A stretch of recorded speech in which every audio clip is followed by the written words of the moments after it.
राम राम दोस्तों, जय बाबा नीम करोली महाराज जी की जय, हनुमान बजरंग बली की जय, जय श्री राम। तो दोस्तों, आज मैं सभी देवी देवताओं का आह्वान कर लिया है और आपको अभी श्री मद वाल्मीकि रामायण का बालकांड का दूसरा सर्ग का वर्णन करूंगा, इसे सुनाऊंगा। इस अद्भुत ग्रंथ की ये अध्याय है, इन्हें सुने और भगवत प्राप्ति प्राप्त करें और बाबा नीम करोली जी, हनुमान जी और श्री राम जी की अद्भुत कृपा पाएं। अपने भाई के चैनल को आपने सब्सक्राइब नहीं किया है तो इन्हें सब्सक्राइब कर लें। तो शुरू करते हैं दोस्तों। श्रीमद् वाल्मीकि रामायण बालकांड दूसरा सर्ग। देव ऋषि नारद जी के उपयुक्त वचन सुनकर वाणी विशारद धर्मात्मा ऋषि वाल्मीकि जी अपने शिष्यों सहित उन महामुनि का पूजन किया। वाल्मीकि जी से यथावत सम्मानित हो देव ऋषि नारद जी ने जाने के लिए उनसे आज्ञा मांगी और उनसे अनुमति मिल जाने पर वे आकाश मार्ग से चले गए। उनके देवलोक पधारने के 2 ही घड़ी बाद वाल्मीकि जी तमसा नदी के तट पर गए, जो गंगा जी से अधिक दूर नहीं था। तमसा के तट पर पहुंचकर वहां के घाट को कीचड़ से रहित देख मुनि ने अपने पास खड़े हुए शिष्य से कहा, भारद्वाज देखो, यहाँ का घाट बहुत बड़ा सुंदर है। यहाँ इसमें कीचड़ का नाम नहीं है। यहाँ का जल वैसा ही स्वच्छ है जैसा सत्य पुरुष का मन होता है। तात यही कलश रख दो और मुझे मेरा वत्कल दे दो। मैं तमसा के इसी उत्तम तीर्थ में स्नान करूंगा। महात्मा वाल्मीकि के ऐसा कहने पर नियम परायण शिष्य भारद्वाज ने अपने गुरु मुनिवर वाल्मीकि को वल्कल वस्त्र दिया।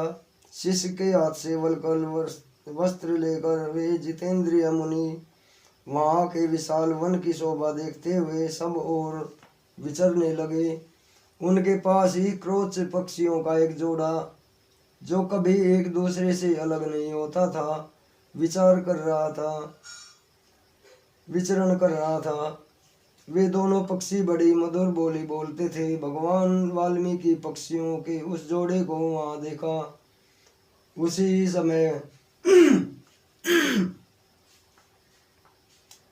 समय पापपूर्ण विचार रखने वाले एक निषाद ने, जो समस्त जंतुओं का अकारण बैरी था, वहां आकर पक्षियों के उस जोड़े में से एक नर पक्षी को मुनि के देखते देखते बाण से मार डाला।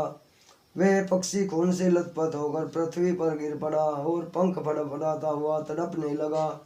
अपने पति की हत्या हुई देख उसकी भार्या क्रोची करुणाजनक स्वर में चीत्कार कर उठी।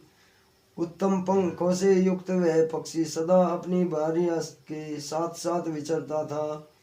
उसके मस्तक का रंग तांबे के समान था और वह काम से मतवाला हो गया था। ऐसे पति से वियुक्त होकर कोची बड़े दुख से रो रही थी। निषाद ने जिसे मार गिरा था उस नर पक्षी का वह दुर्दशा देख उस धर्मात्मा ऋषि को बड़ी दया आई। स्वभावतः करुणा का अनुभव करने वाले महर्षि ने यह अधर्म हुआ है ऐसा निश्चय करके रोती हुई क्रोची की ओर देखा और निषाद से इस प्रकार कहा, निषाद, तुझे नित्य निरंतर कभी भी शांति न मिले, क्योंकि तूने इस क्रोची के जोड़े में से एक की, जो कि काम से मोहित हो रहा था, बिना किसी अपराध के ही हत्या कर डाली। ऐसा कहकर जब उन्होंने इस पर विचार किया तब उनके मन में यह चिंता हुई कि अहो, इस पक्षी के शोक से पीड़ित होकर मैंने क्या कर डाला। यही सोचते हुए महाज्ञानी और परम बुद्धिमान मुनिवर वाल्मीकि एक निश्चय पर पहुंच गए और अपने शिष्य से इस प्रकार बोले, तात, शोक से पीड़ित हुए मेरे मुख से जो वाक्य निकल पड़ा है यह 4 चरणों में आबद्ध है। इसके प्रत्येक चरण में बराबर बराबर यानी 8-8 अक्षर हैं तथा इसके वीणा के लय पर गाया भी जा सकता है। अतः मेरा यह वचन श्लोक रूप में अर्थात श्लोक नामक छंद में आबद्ध काव्य रूप यश स्वरूप होना चाहिए, अन्यथा नहीं। मुनि का यह उत्तम बात सुनकर उनके शिष्य भारद्वाज को बड़ी प्रसन्नता हुई और उसने उनका समर्थन करते हुए कहा, हाँ, आपका यह वाक्य श्लोक रूप में ही होना चाहिए। शिष्य के इस कथन से मुनि को विशेष संतोष हुआ। तत्पश्चात उन्होंने उत्तम तीर्थ में विधि पूर्वक स्नान किया और उसी विषय का विचार करते हुए वे आश्रम की ओर लौट पड़े।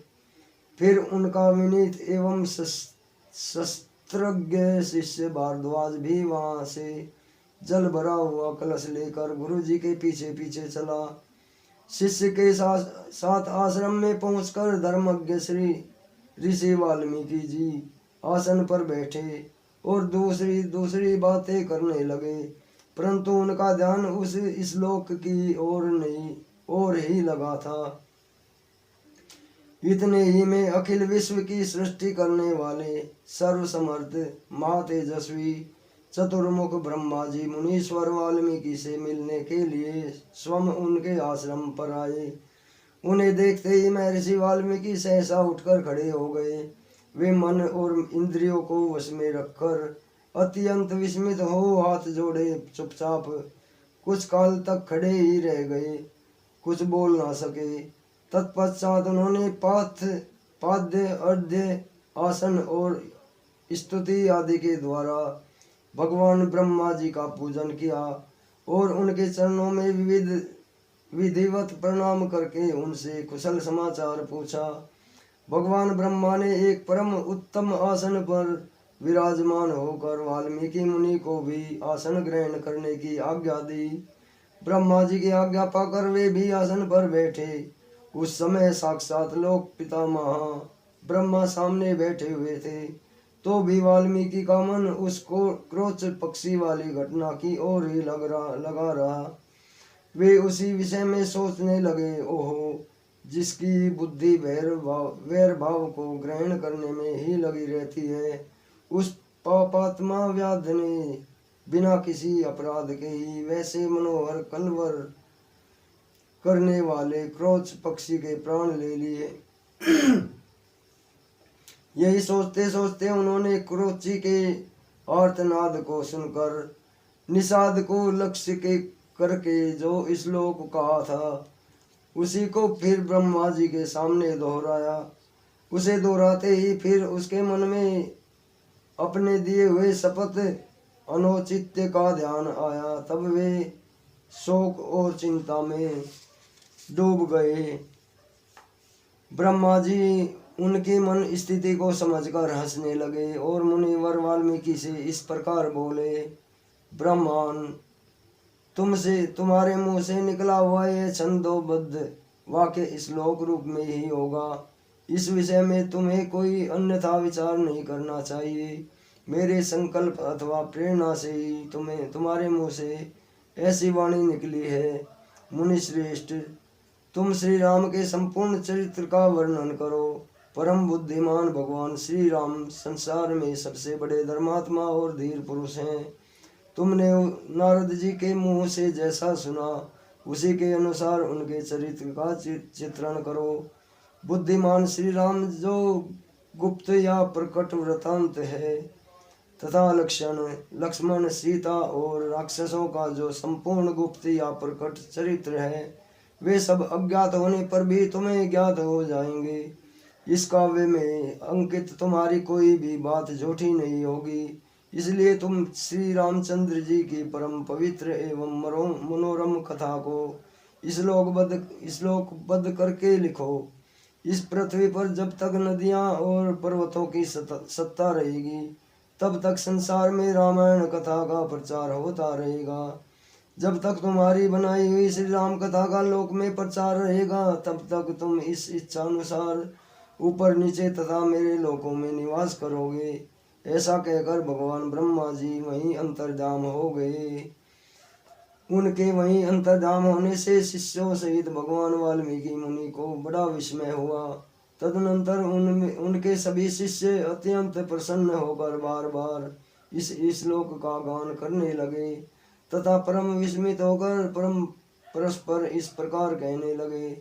हमारे गुरुदेव महर्षि ने कोची पक्षी के दुख से दुखी होकर जिस समान अक्षरों वाले 4 चरणों से युक्त वाक्य का गान किया था, वह था तो उसके हृदय का शोक, किंतु उसकी वाणी द्वारा उच्चारित होकर श्लोक रूप हो गया।